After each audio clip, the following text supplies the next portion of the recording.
Assalamualaikum warahmatullahi wabarakatuh.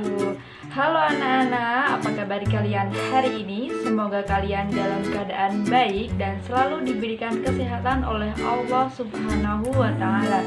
Dan yang paling penting, selalu semangat dalam mengikuti pembelajaran online dimanapun kalian berada. Nah, dalam video kali ini kita akan belajar mengenai teks prosedur. Nah, apa aja sih yang akan kita bahas pada teks prosedur itu?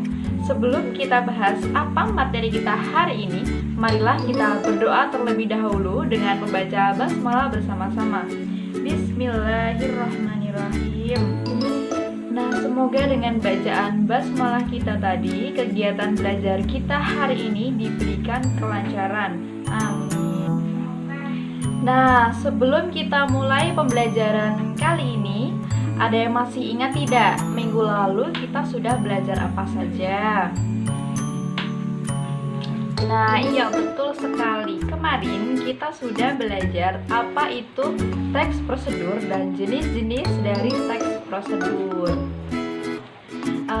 Lalu apa pengertian dari teks prosedur itu? Teks prosedur adalah teks yang berisi instruksi berupa langkah-langkah untuk melakukan sesuatu. Nah, sekarang jenis-jenisnya nih. Ada berapa jenis teks prosedur itu? Ada 2 jenis teks prosedur. Yang pertama adalah teks prosedur cara membuat. Nah, contoh dari teks ini adalah bisa kalian lihat di balik kemasan mie instan. Di sana tercantum teks prosedur sederhana cara membuat mie instan. Jenis yang kedua adalah teks prosedur cara melakukan pekerjaan. Nah, untuk pembelajaran hari ini kita akan mengupas tuntas materi teks prosedur, yakni berupa struktur dan kaidah kebahasaan teks prosedur. Kompetensi dasar yang harus dicapai pada pembelajaran kali ini adalah KD 3.2 menganalisis struktur dan kaidah kebahasaan dari teks prosedur. Nah, materi yang pertama adalah struktur teks prosedur. Nah, dalam teks prosedur terdapat struktur yang membentuk teks tersebut, seperti halnya teks lain yang terbentuk sesuai dengan struktur yang telah ditetapkan. Struktur teks prosedur meliputi yang pertama adalah tujuan. Nah, tujuan ini biasanya berada di awal kalimat untuk pengantar topik. Tujuan ini berisi alasan mengapa teks prosedur ini dibuat. Struktur yang kedua adalah langkah-langkah pembuatan teks prosedur. Bagian ini adalah menjelaskan mengenai proses atau tahapan secara runtut dan sistematis. Tahapan ini sangat penting untuk dituliskan agar proses akhir bisa lebih maksimal. Nah, contoh langkah-langkah pada teks prosedur itu terdapat pada buku resep misalnya. Nah, di sana tercantum proses penyiapan bahan sampai proses memasak ayam goreng sehingga mampu membuat produk tersebut hingga selesai. Nah, untuk struktur yang terakhir ini bersifat opsional atau tidak ada juga tidak masalah, yakni penegasan ulang. Nah, bagian penegasan merupakan tahap akhir yang berisi manfaat dan petunjuk untuk dijalankan dengan baik. Nah, agar kalian lebih paham, mari kita simak bersama dan kita tentukan bersama atau analisis bersama struktur dari teks prosedur. Nah, sekarang mari kita analisis atau kita bedah bersama struktur dari teks prosedur cara melakukan sesuatu, yakni cara membersihkan kulit wajah.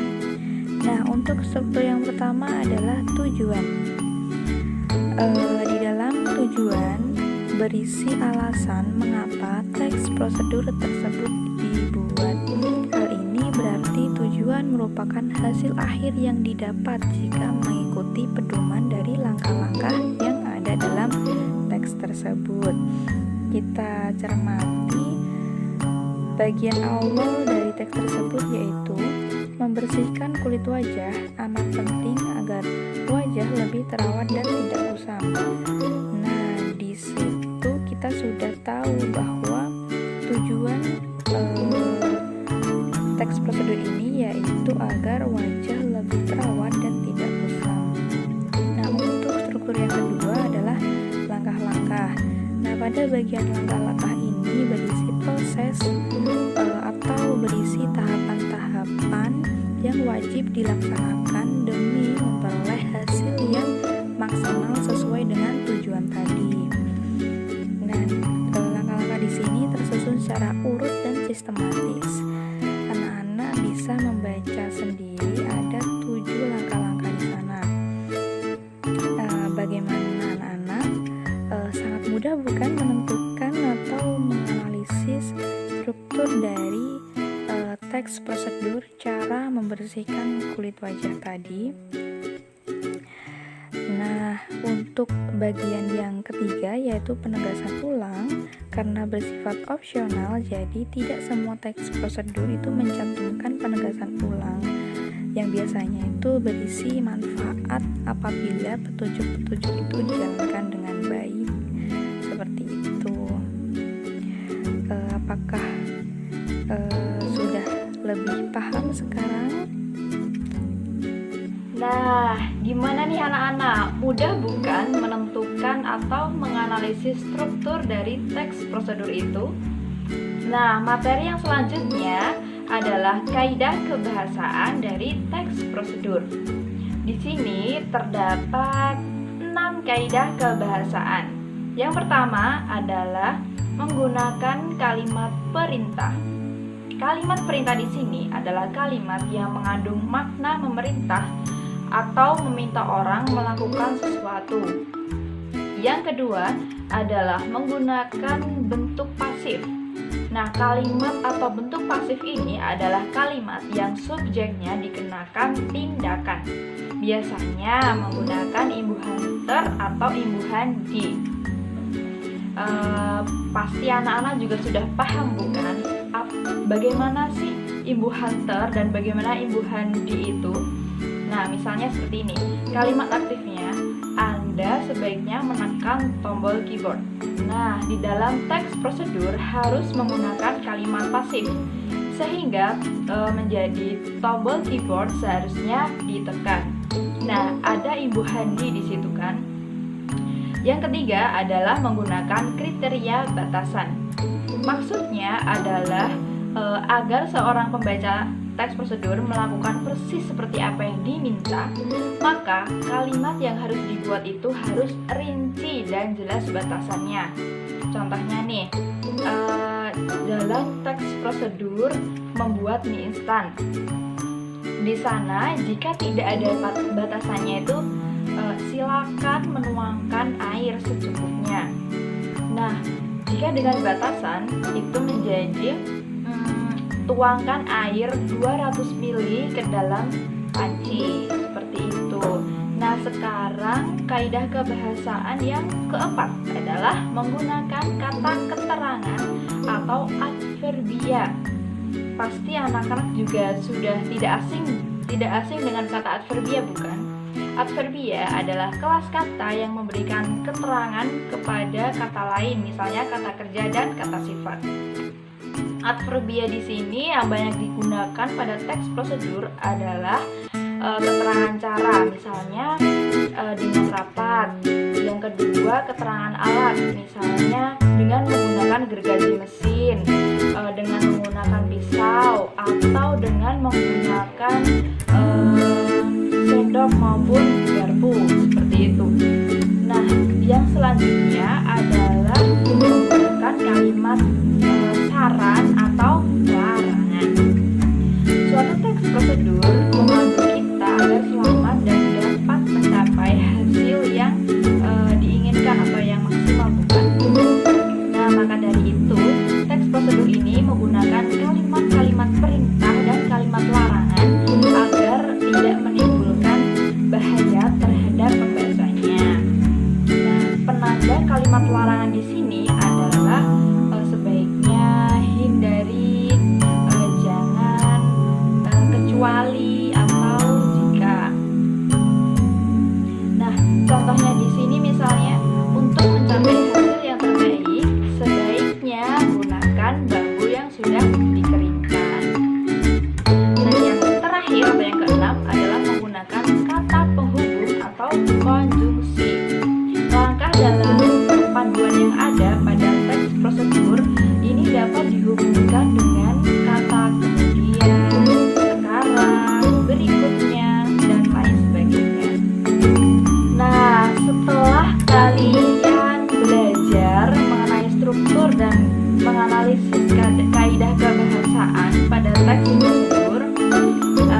kegiatan yang pernah atau dapat dilakukan.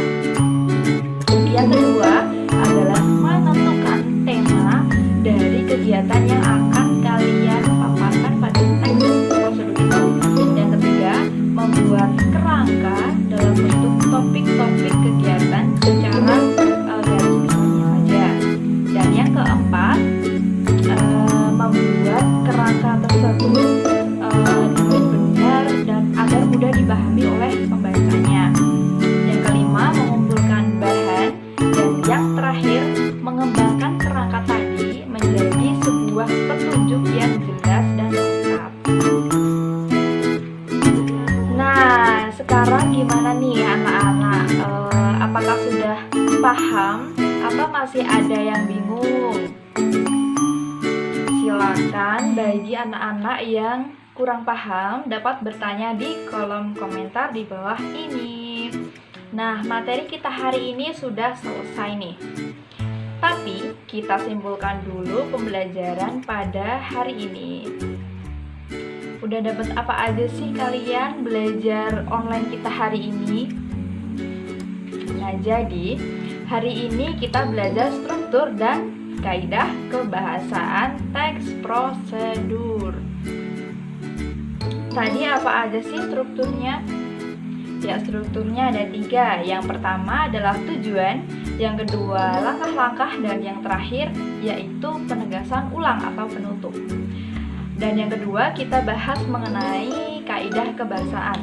Ada berapa tadi kaidah kebahasaannya?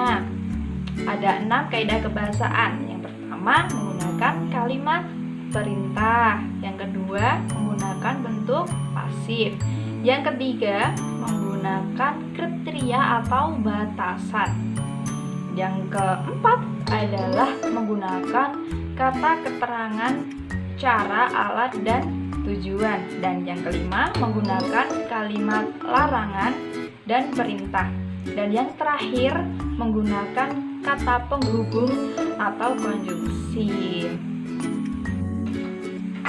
Nah, berdasarkan penjelasan Ibu tadi, apakah ada materi yang belum dipahami?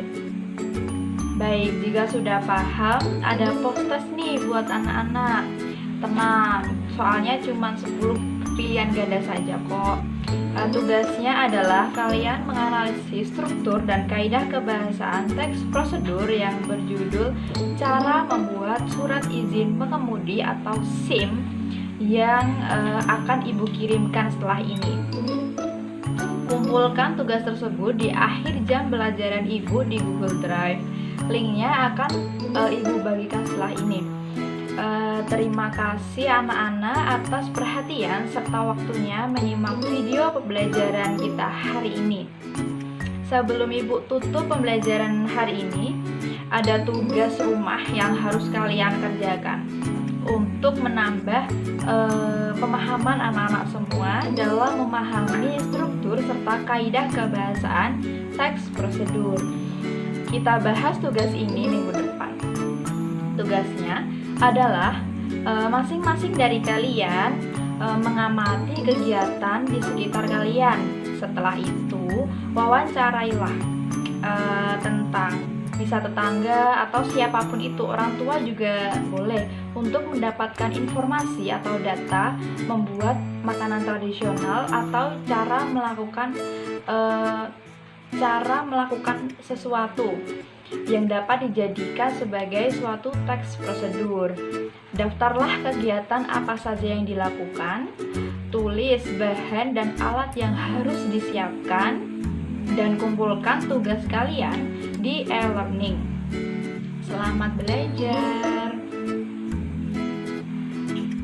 Untuk pertemuan minggu depan, agenda kita adalah belajar mengenai bagaimana cara mengembangkan teks prosedur dengan memperhatikan hasil analisis terhadap isi, struktur, dan kaidah kebahasaannya.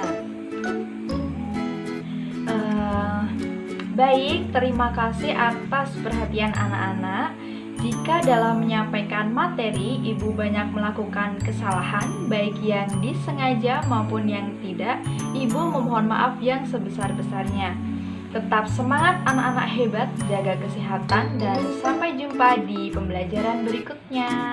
Wassalamualaikum warahmatullahi wabarakatuh.